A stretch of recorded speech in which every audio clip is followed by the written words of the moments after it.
Hey, what's up? It's Faith Evans, and you are watching Wise and Foolish TV.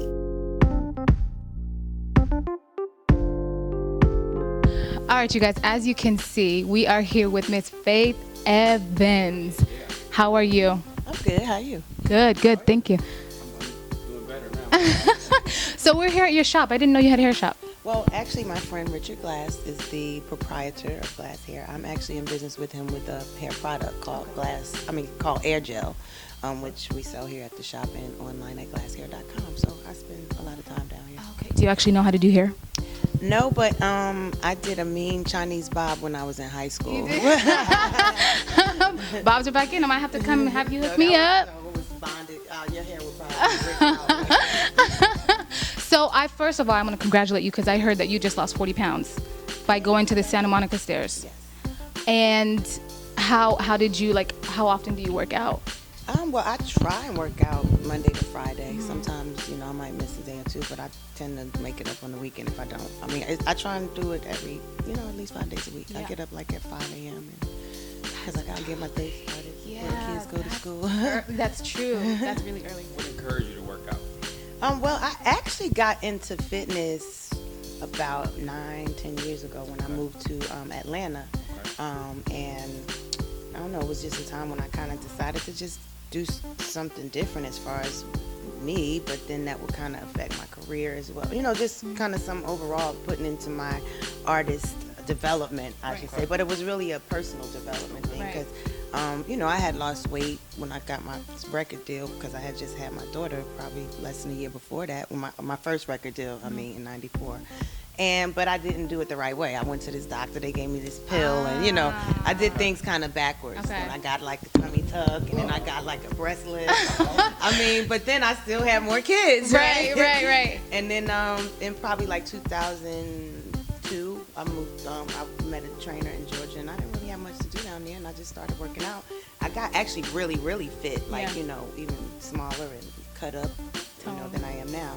Then I had another baby, and I gained some weight. So it took me a minute to get back from when Ryder was born 6 years ago to actually getting back consistently working out, making that okay, I have to do this every day. Right. So making it a lifestyle. It's been a minute, but it is something that has to be something that you include in your daily regimen. You know? Absolutely. This is before all this Herbalife fad and all that. So I'm sure there was a fad then too. Yeah. I was trying. I was doing veggie juices and stuff, but other than the B12 shots and stuff like that, I've tried I might try some diet pills if I haven't been working out for a minute to kick start it, because sometimes it makes you feel like, okay, boing, I'm up. Yeah. Right. But, that's not something you can just do for a long term anyway. Right. You can't because it's not healthy. So if you're not really doing something that's really going to keep it going, then, you're going to come back. Exactly. So I myself, I work out 6 days a week, and Whatever. no, listen to me. Listen. So for me, the hardest part is not being able to get my hair done. What's the hardest part for you? About that, I was just asking my friend Amber, who does my hair. I was like, I think maybe after this interview, could you put some curls in my hair? And I was like, no, that don't make no sense because I'm gonna work out in the morning, right? Yeah. So it's like you can't be cute like you want to. You can, but you can't. That's why you probably see me with a baseball cap on or a ponytail, because I do live a very active lifestyle, just being a mom. So it's it's hard to go from working out to gotta go to a meeting, and it's hard on your hair. You can't wash your hair and press it every day. You can't do that every day. You definitely can't. So now you have an album coming out this year. Yes, Incomparable. Incomparable. Now, what what made you think of that title for the album? Well, I had I don't know. I just think that it means that I'm very confident in what I represent. There's nobody that does what Faith Evans does. Absolutely. Like Faith Evans, but Faith Evans. Right.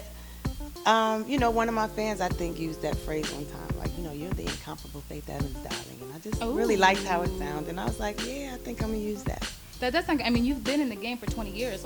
Nobody really, not too many people can say that they've done that. So I would have to agree with that title. Thank you. Okay, now are you with the label? Are you putting this album out independently? What's your situation? Actually, I am about to finish up a new deal, which is sort of a combination of both. I did 2 one-off independent deals for my last 2 projects, which both had Grammy nominations. Correct. And I learned. I wanted to do the independent thing because, of course, I felt like it was hugely important to just be able to say, "Hey, I own my masters. I own every," which is a good thing and a good feeling. Okay, but on the flip side, an artist like myself who does have a fan base, some of them may not really know about it because it may not get that push that a major, or even just having a marketing team of that specifically for that to do, so it tends to go under the radar as far as people really knowing about it. But, thankfully, they both did pretty well, and we're still consistently good albums to be recognized by the Grammy committee as well, which is my peers in the industry, so that's not a bad look at all. But I'm definitely going to do something different where I still have ownership of my masters. It's sort of a new model that that is being tried out by a company, and it sort of combines both, where the artist owns their masters for artists that pretty much have established fan bases, but you also get the push from a marketing and promotions leg of a major, you know what I'm saying? So it's a little bit of both.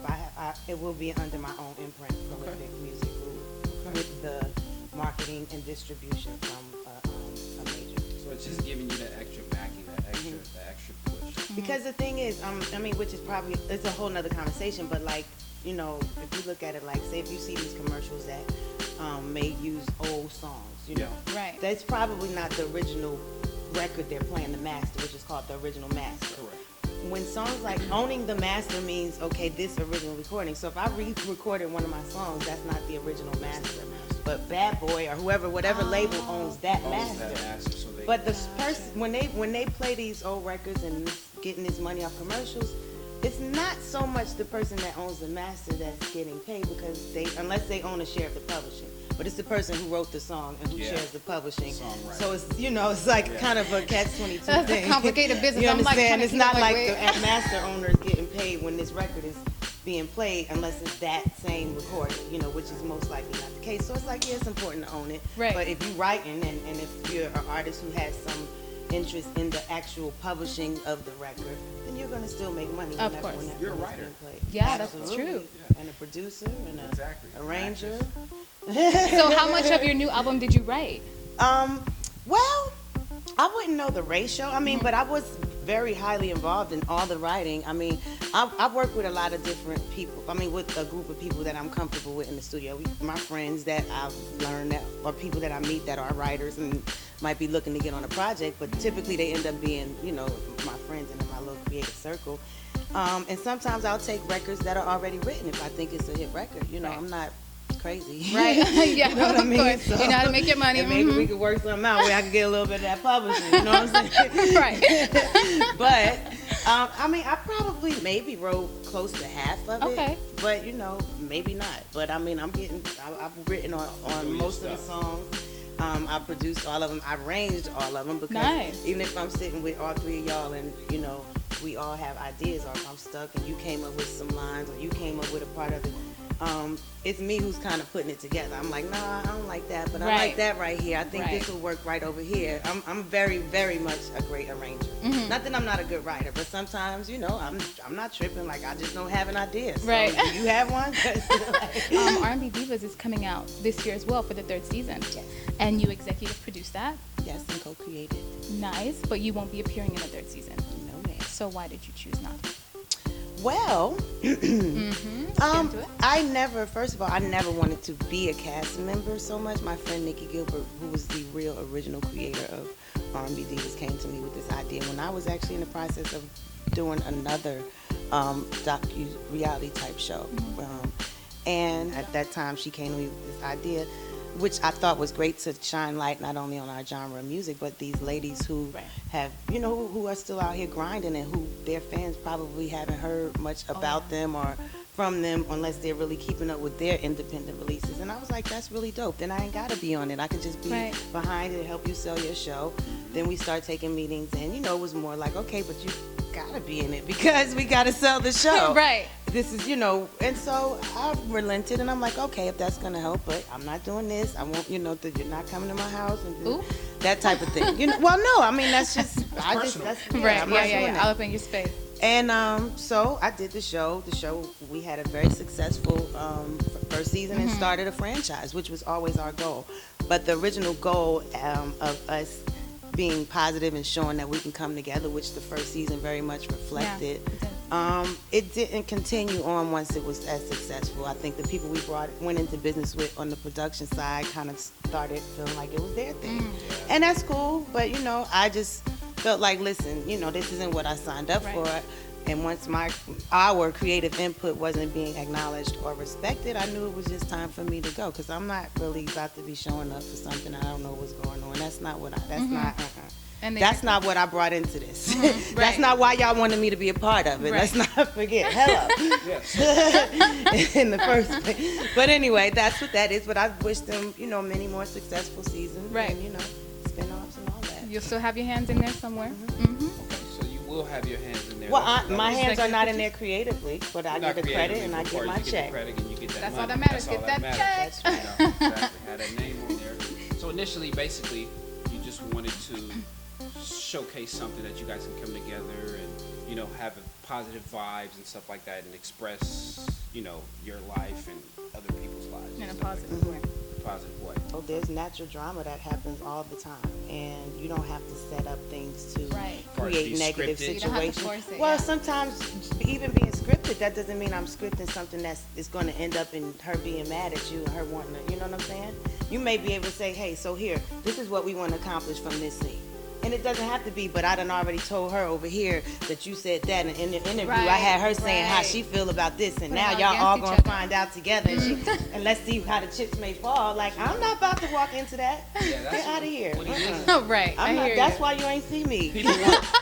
People want to see that. You know what I'm saying? They do. These days they do want to see that. I mean, and I but people understand are what you're also saying. hyper aware, because sometimes they're not seeing that, and they still may be just as interested and entertained. Correct. No, and So I but definitely they don't get what always you're know saying. what goes into What goes it, on behind the scenes and all the info. So I hear that Music Soul Child's girl will be appearing in this season.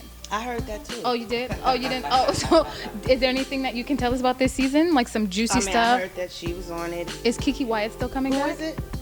Oh, Latavia from From Destiny's Child. That's right. But in the LA they have Leela James, Chrisette Michelle, and I think Shanice Chrisette Michelle's going to be on this on one? the LA installment. Oh, when is that coming out? Probably shortly after Atlanta, a few months. They're usually a few months apart. Oh, that is dope.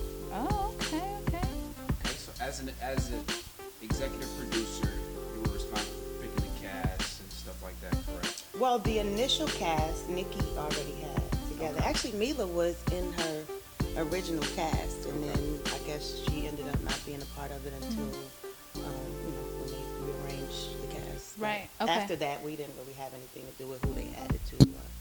Okay. It was just basically who they felt, fit the Right. They just would be.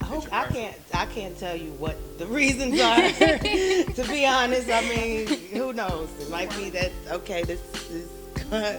this is what I need right now for whatever. I mean, who knows? Yeah, Obviously, I'm being people do sure it because it makes sense for them at that time, for whatever reason Yes, that is. absolutely.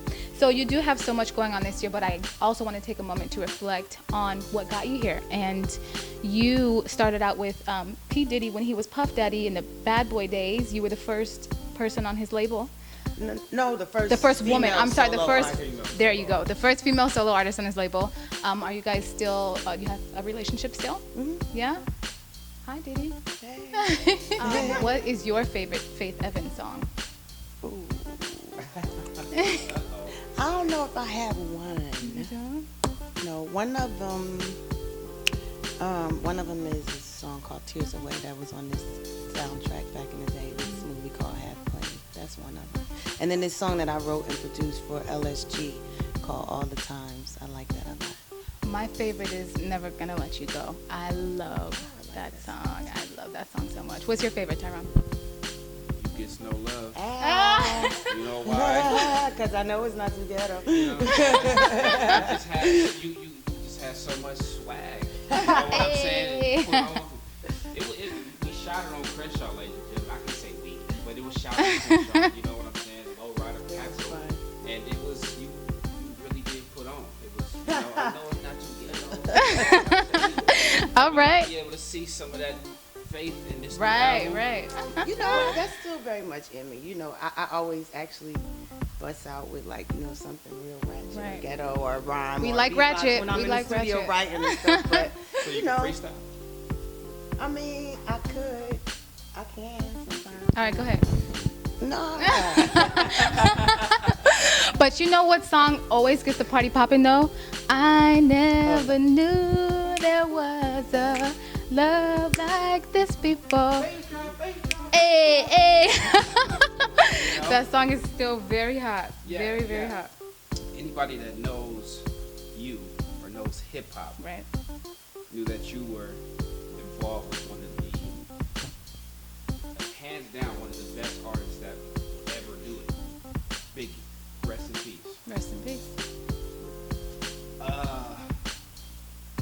You had a son by him. Does his son want to follow in his footsteps as far as being in the industry? You know, because his mom's in the industry. Right. His mom's a great artist. His father was a great artist. Well, all of my kids are very musically inclined. I mean, CJ included. And, I mean, he has the ability, like, they write and produce and record songs at home all the time. But, I mean, he's also in school, about to graduate and go to college, and he wants to major in film. So, Oh, good. it's definitely, that's not like that's easy. Like, that's, It's a given. that's if that's what you've worked and applied yourself to have to want to do as a career, fine, but that's like easy. They gotta finish school and show that you worked for something that doesn't come so easily, you know, and then you can do what you want. That's kudos to you because, I mean, you would get, oh, well, my dad or my mom is such and such, you know what I'm saying, so I want to do this and this, that, and the other, but I see your focal point is, hey, finish school and then you Put in the work, yeah. I mean, not that doesn't, my 15-year-old thinks that that's all the life is about. Like, you can't get through life getting bad grades just because you're talented musically, boo. That's not going to really go down in this house. But they see how I handle it. I'm not all caught up. I don't bring it home with me. And, we live very much a pretty regular life. I mean, they've lived a good life, but it's not like, they ain't Puff's kids. Right, like on TV at the All-Star game. They have a lot of nice privileges Right. from time to time. Even let them go hang out with Puff sometimes. But they Aw. got to reel it on back in. Right, and come back to reality. Hello. Exactly. I want to go hang out with Puff. Oh. Hi. I'm being thirsty, huh? We can get her some water, ladies and gentlemen. We will go down in history as one of the best to ever do it. What advice could you give some of the young R&B up-and-coming artists or people who are aspiring to be, artists? What advice would you give them? I think the best advice of any, because everybody's path is not the same. Right. So, certain things that happen a certain way for me may very likely not happen that way for other people. But I think that it's always important to really kind of know your craft first and foremost. Yeah. I mean, and if someone out there is recognizing a talent, or I think that you kind of when it's the time. But when that time happens for you, I just think it's always important to stay humble, stay grounded, and to try and still be very aware of things. But just don't think this is like the be all. This is not the world. Even if you've achieved a certain thing that you feel like this was my biggest dream, but there's still a lot. You're put there for a reason. So that's you still have a responsibility to whoever your guide or higher power is, to still just try and embrace those things and appreciate it, and carry them out in the right way. Like, yeah, I'm here, but that don't mean I gotta think that I'm better than the next person. Right, Because it could absolutely. stop tomorrow. Or Absolutely. just kind of just always try and remain humble and conscientious of things, and be nice. It's nice to be nice. Oh, yeah. You know what I'm saying? So I guess that's it. So you guys stay humble out there and stay nice to everyone. Faith Evans, it was a pleasure.